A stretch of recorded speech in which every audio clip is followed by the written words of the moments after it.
Olá, gente, eu sou Márcia, vidente, profetisa. Não deixa de deixar seu nome encabeçado para que tão prontamente possamos entrar em contato. Então, hoje eu venho falar o que aconteceu, que está por acontecer, né? Um terremoto fortíssimo, vem um terremoto iminente aí. Presta bem atenção nisso, que virá um terremoto iminente e que talvez vai deixar as pessoas numa situação muito difícil, como deixou na Indonésia. Previ sul e hoje nós teremos queda de aeronave fortíssima ao sul, tá, gente? Não deixa de dizer de onde você está falando, que eu vou responder prontamente assim que for possível. Teremos queda de aeronave, Rio de Janeiro, com maremotos fortíssimos, tá? Tsunamis, ou seja, teremos abalos geológicos, teremos abalos no oceano ao sul, além de tsunamis ao sul, sul dos Estados Unidos, Coreia do Sul, Ásia, vai ter abalos nesse sentido. E queda de aeronave militar, ou aeronave militar. Aparições na Lua, tá, gente? Coisas nesse sentido. Irão acontecer aparições na Lua fortíssima e trarão algum tipo de notícia de alguma coisa que está sendo inspecionada na Lua. Não deixa de participar e dizer o seu parecer. Conta o seu problema, tem muita gente aqui resolvendo, engravidando, tendo filho, ó, tá todo mundo assim.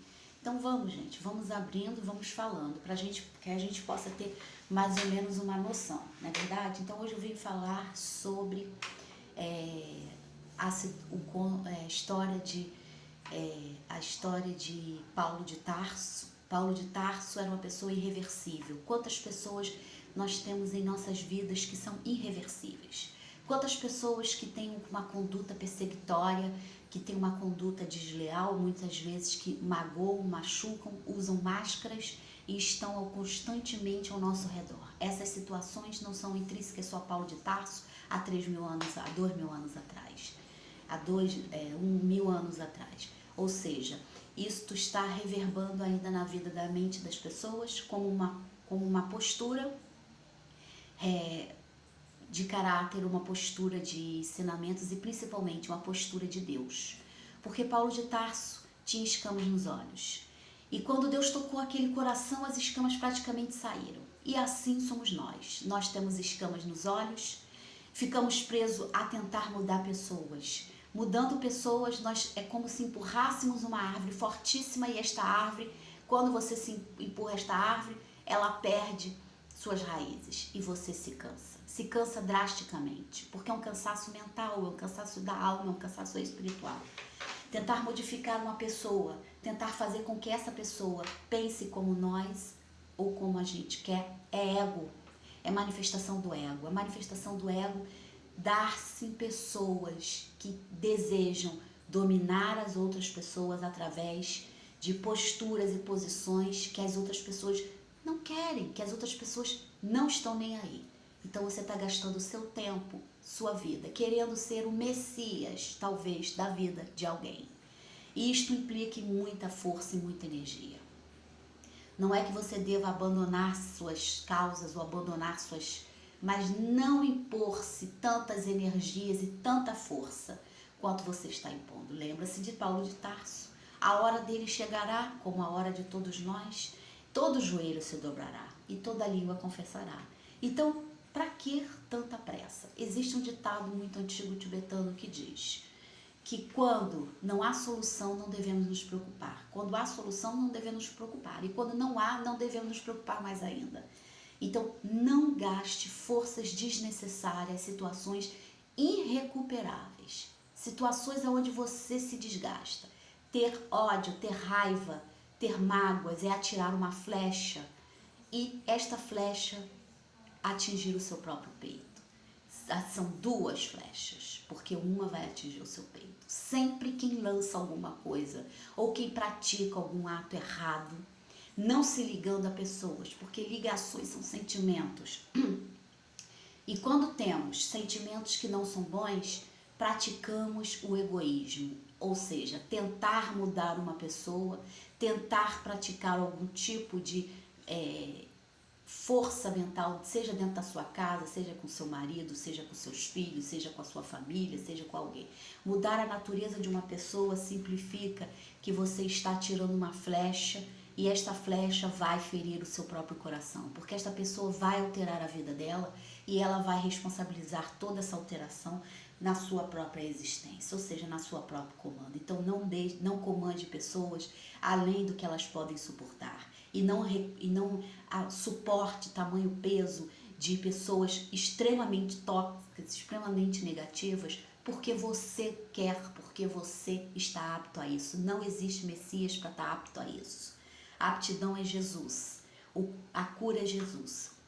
Ezequiel 33 diz que Deus não se apraz nas desvidas dos malignos, das pessoas com mau propósito. Então, se Deus não se apraz na desvida de pessoas tão caras e tão próximas, imagina pessoas próximas e pessoas queridas. Obviamente que Ele está presente, onisciente, está sempre presente em nossas curas, em nossas transformações. Então, você não precisa curar, você não precisa mandar, você precisa somente orar por aquelas pessoas e aceitar a postura dela diante a si. Não permitir abusos excessivos, demandas excessivas de cargas pesadas, tóxicas, como a gente diz, a toxicidade. Então, o native, o caminho desta pessoa, Berach Amor, será encontrado a luz, será encontrado a bênção, independente de você. Como Paulo de Tarso foi para o deserto e lá as escamas dos seus olhos ficaram presas e Deus colocou escamas nos seus olhos e todos orando por ele, porque ele era um grande líder militar e ele mandava, era do Sinédrio, ele mandava Saulo, ele mandava prender e matar as pessoas. Apedrejamento, ele mandava apedrejar os cristãos. Então, o que acontecia? Ele estava com cada um ali sobre sua tutela e sabia exatamente, ele que ordenava tudo. E Deus cega ele no deserto, sozinho, com um vento soprante, ruach soprante, Ruach Mavit da desvida, soprando em seu ouvido. Os chacais, os animais selvagens, ele tira essas escamas dos seus olhos. Ele não estava mais cego. Ele estava entronizado a Deus. Ele estava vendo Deus. Ele estava perceptivo a Deus. Existe uma certa meditação diária que nós fazemos. E esta meditação inclui pensamentos divergentes que estão ligados à nossa vida. Então, toda vez quando você pensar numa pessoa tóxica que tenta ligar ou fazer uma ligação negativa a si, você emane um pensamento positivo e uma oração para esta pessoa. Porque provavelmente esta pessoa está em busca. Ninguém bate em árvore que não dá fruto. Ninguém toca pau em árvore que não dá fruto. Eles sobem na árvore para tirar aquele fruto inoportuno, porque ele não é o dono, porque se ele fosse o dono ele botava gentilmente uma cadeira e subiria numa macieira para tirar as maçãs. Mas como ele não é o dono, ele não é responsável por aquela obra ali, ele vai tacar pedras e sair furtivo.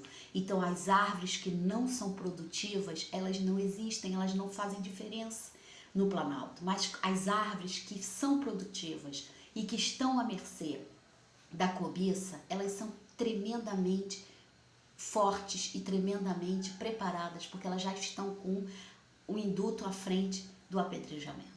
Então, pessoas nesse tipo, elas apedrejam pessoas deficientes, elas apedrejam pessoas ruins, elas apedrejam pessoas de todas as nacionalidades, de todos os credos e de todas as filosofias. Porque a arte dela de amar é apedrejar. A arte dela de amar é conduzir o mal daquelas pessoas. E assim elas convivem com a toxicidade dentro de si. E quando essa toxicidade exala tanto até os poros e o topo da cabeça, vem as escamas. E as escamas trazem a desilusão, porque essa pessoa não vive o mundo real à sua volta, não consegue compartilhar nada com pessoas boas e positivas. Não há amor aonde há ódio. O ódio não existe. Então, poupem desse caminho, poupem deste caminho. Orem por essas pessoas, porque vocês as amam. Se vocês as amam as pessoas tortas, não há problema. Mas orem por essas pessoas e não se entreguem terrivelmente, porque é doloroso, destrutivo. Pessoas arrastam as pessoas para as mesmas condições, as suas mesmas condições. E aí ficamos vulneráveis. E Deus não quer isso. Assim como Paulo, Deus quer um regresso total, um renovo total. Jacó apanhou e pediu: anjo, não vou te soltar até você me curar. E assim é o povo de Deus.